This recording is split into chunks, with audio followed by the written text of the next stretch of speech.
welcome back to my channel. We're here today to talk about the books that I read in February as well as the beginning of March. So February only has 28 days, but I needed 30 days to read all the books that I wanted to read in February, and that's not even true. I never read all the books that are on my TBR, but the books that I'm going to be talking about in this video are the books that I read during February as well as the first couple of days in March, because I'd started some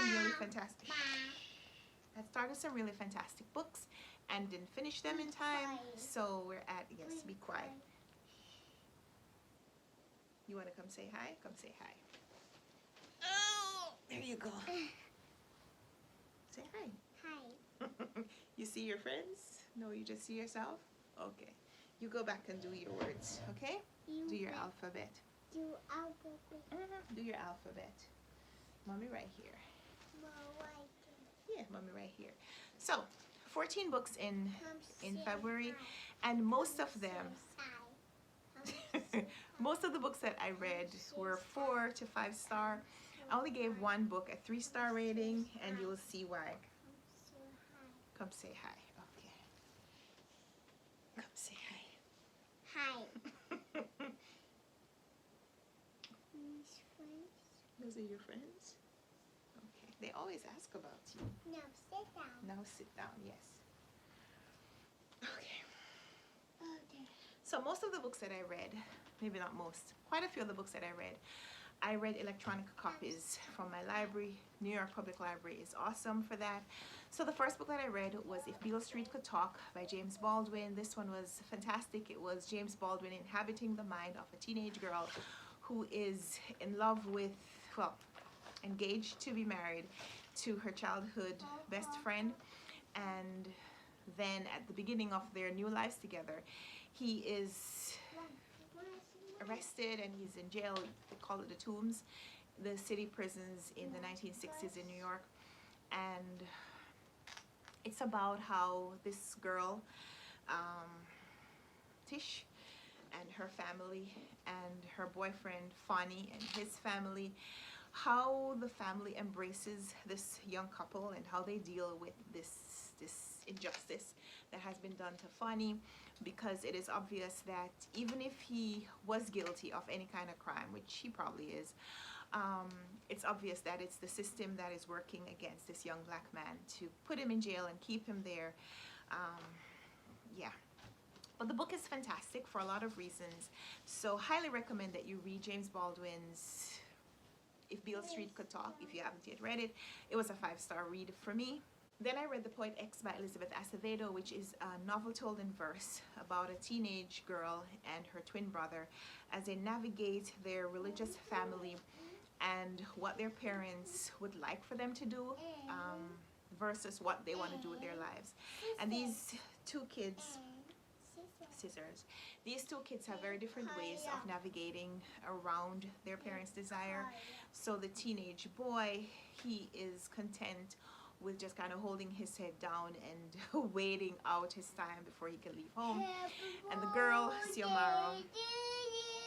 Okay. Can you not sing now? You sing later. You sing later? Shh. Yeah. Be quiet. Xiomara is all about expressing herself, so the novel is about her expressing her thoughts, and as she gets more comfortable with this platform of poetry, the quality of her poems, the quality of the verses change, and it's wonderful. It's a lot of teenage angst.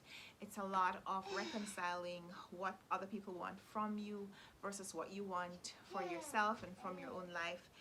And there's a lot of religious questioning and just navigating that period of uncertainty in the teenage years where you just feel like you know a lot, or at least you have a lot of questions, and the people that you used to look to for answers aren't necessarily giving the answers that you are used to or used to getting from them. I love that. So that was another 5-star rating.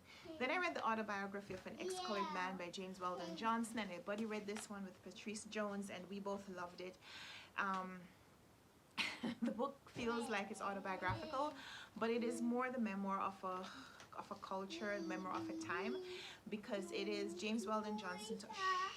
It's James Weldon Johnson talking about, you know, the limitations that are placed on colored people in the early 1900s, as it is experienced by one man, this main character, who grows up in a mixed background. His mother is black and it seems like his father is white, and they've moved from the south to the north, and so he's away from a little bit of the Jim Crow prejudice of the south, but he's curious, and when he goes back to the south and he is kind of put back in that life and he escapes, and there are things that this character does. This character does some things. Okay, but you can't drink it here. What are you doing? You're playing or are you eating? You can't do both at the same time.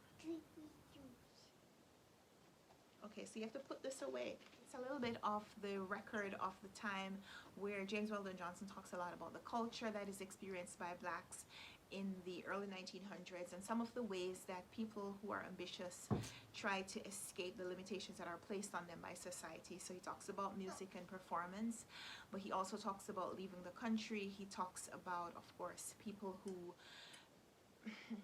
transcend that barrier by passing for another race.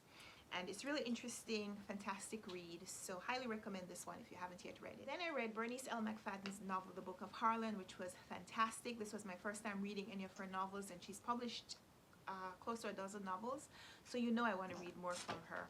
This novel is about a man named Harlan, and it is based on a real story of someone in her family, but again, we are reading about a generation and a culture that grooms and embraces and supports and then kind of rejects this young man named Harlan, growing up in the South and then moving with his family to the North, to New York, to Harlem, and the experience of a young black man in the middle of the 1900s, some of the things that he would have faced, some of the decisions that he makes for himself and the consequences of those decisions, and how his consequences are also impacting other people. So consequences to him, but also consequences to the other people who interact with him. And it's just a fantastic record of putting decisions that people make with some of the pitfalls that they find themselves in. So Harlan is a musician,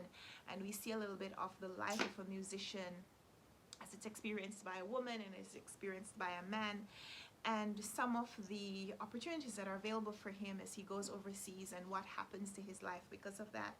And it was just so rich. There's this thing that Bernice L. McFadden does, which is she incorporates real history, real historical events and historical people into her narrative and shows them having interactions with her characters, and it is wonderful. Highly, highly recommend The Book of Harlan. And I don't know, maybe all of Bernice L. McFadden's novels. I'm gonna have to read them, and so we'll talk about them later, but another 5-star read for me. Then I read Alice's Adventures in Wonderland by Lewis Carroll, which was published in 1865.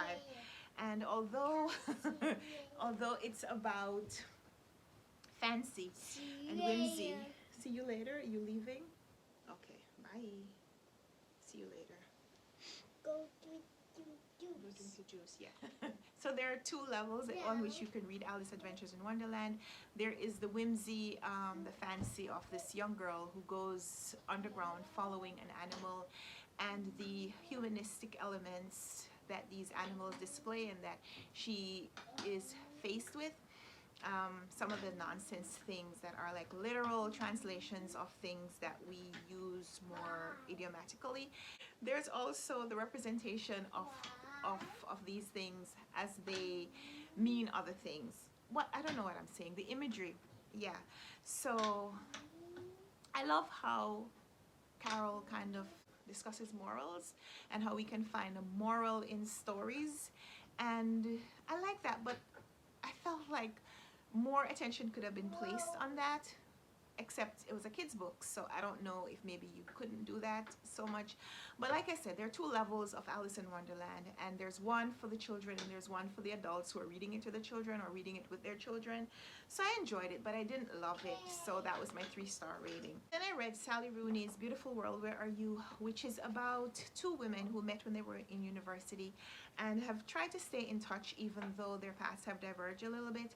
And at the beginning of the story, we're wondering maybe why they are not seeing each other, because they exchange a lot of really long-winded emails where they are thinking and kind of spitting out tomes about the meaning of life and the history of civilization and religious introspection, but also exchanging kind of snide comments about the other person's relationship. And you wonder why maybe they don't just get together and talk. And later, when they do get together, you kind of understand that they've been kind of hiding behind this, maybe like a sheer curtain, where it seems like we're in touch, but we're not really. And it is something that is pushed forward by another individual in the story, who kind of forces them to confront some things about themselves and about their life and about their relationship. And I loved it. I love how Sally Rooney has written about relationships in this story and show us what we need from relationships, but also what we could have if we are just maybe a little bit more open. So it's pretty confrontational in some places, and I love it. It reminds me of someone who used to tell me that, you know, a lot of our relationships are superficial because we spend a lot of time talking about surface things and don't really get to the heart of what we should be discussing. Yeah. So I really enjoyed this one. Gave it 4.5 stars. Yeah, really enjoyed Sally Rooney's book.